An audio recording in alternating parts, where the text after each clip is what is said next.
En Inde du Sud, dans l'état du Karnataka, on peut assister à des Kambala, des courses de buffles propriété de riches agriculteurs. Ces courses, interdites à un moment par la Cour suprême, sont de nouveau légalisées depuis 2017.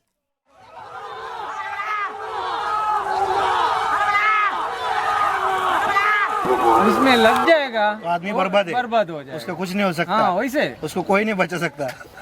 वो अपना आप वो सोचेगा वो अच्छा है। C'est une vieille tradition locale qui se déroulait jadis dans les rizières de la partie côtière du Karnataka, jusqu'au nord du Kerala, à Kasagor. छोटा बच्चा था ना हमारा पिक्चर एक दूजे के लिए आया ये ऐसे हम एक इसको एक दूजा नाम Au village de Shakti, Najar, nous avons rencontré l'équipe Pavadou Kanalka et le team Douza, plusieurs fois championne de ces compétitions. Dolphy Douza, le propriétaire par ailleurs négociant en viande, nous fait l'honneur de sa maison. C'est une famille chrétienne où la religion tient une place importante dans la vie quotidienne. भगवान का ऊपर हम छोड़ के Et Kambala, nous dit Dolphy Douza, se déroule les samedis et dimanches de novembre à mars, à une période de faible activité agricole. Sur la saison, on compte plus de 45 compétitions organisées par l'une des 18 associations religieuses ou sociales de la région. Elles sont parrainées par les Tulava, un groupe ethnique qui parle le Toulou, langue officielle du Toulou-Nadou, l'État voisin. Les jours où il n'y a pas de compétition, c'est Ragou qui prend soin des buffles en leur apportant une nourriture vitaminée et un fourrage de qualité.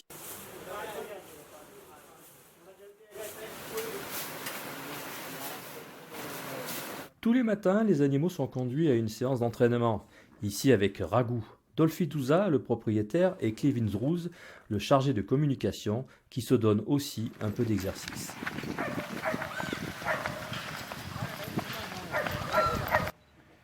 Après cette séance d'une petite heure, les buffles sont conduits à une douche minutieuse.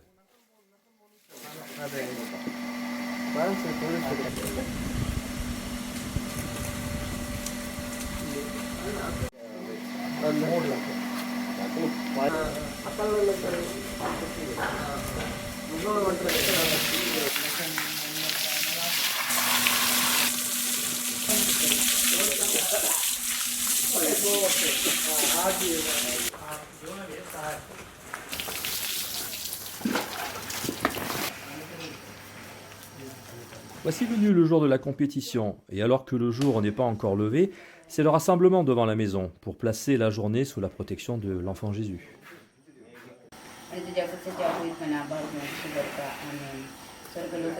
Encens, onction, prière récitée par la maîtresse de maison. Ce rituel précède la montée dans les camions et le départ vers le champ de course.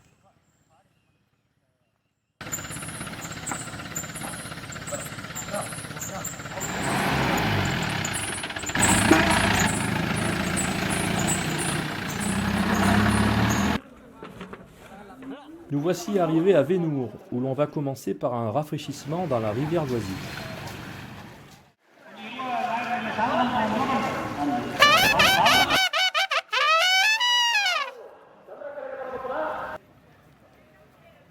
Toute l'équipe, la team Douza, est maintenant rassemblée sous la tente pour la préparation des attelages et la fixation des insignes religieux.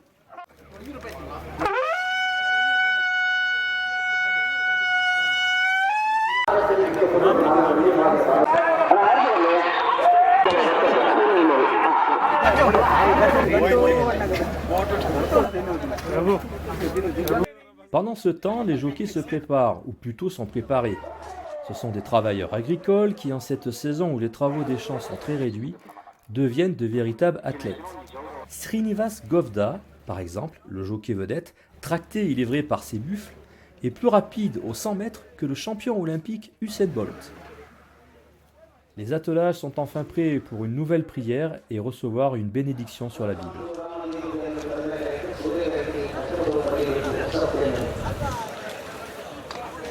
C'est l'heure du départ vers le terrain de course, où l'on assistera d'abord à la présentation officielle des concurrents. On se dirige enfin vers la ligne de départ et l'attente commence tandis que les attelages se placent. Et voici le départ de la première course.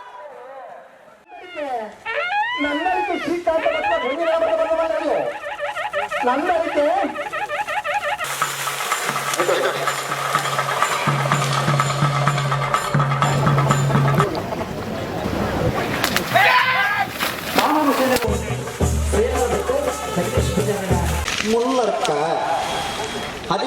14-21 Les éliminatoires vont se succéder. Course individuelle pour commencer avec prise du temps, puis ce seront les confrontations entre deux attelages, comme lors d'un tournoi.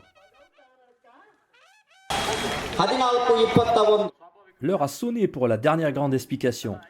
Sur la ligne de départ, les deux meilleurs équipages de la rencontre. Est-il nécessaire d'ajouter que c'est notre équipe d'Ouza qui va s'imposer?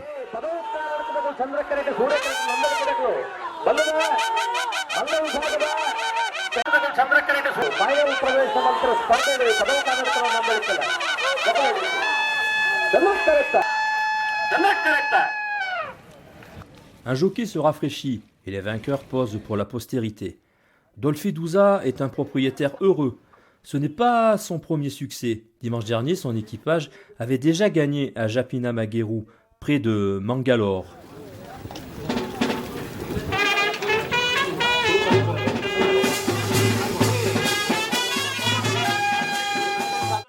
Il est temps de recevoir les récompenses. D'ailleurs, les gagnants autrefois recevaient bananes et noix de coco. Aujourd'hui, ce sont des pièces d'or et d'argent. La fête est finie. C'est désormais le retour au village jusqu'au prochain week-end. Et peut-être une nouvelle victoire.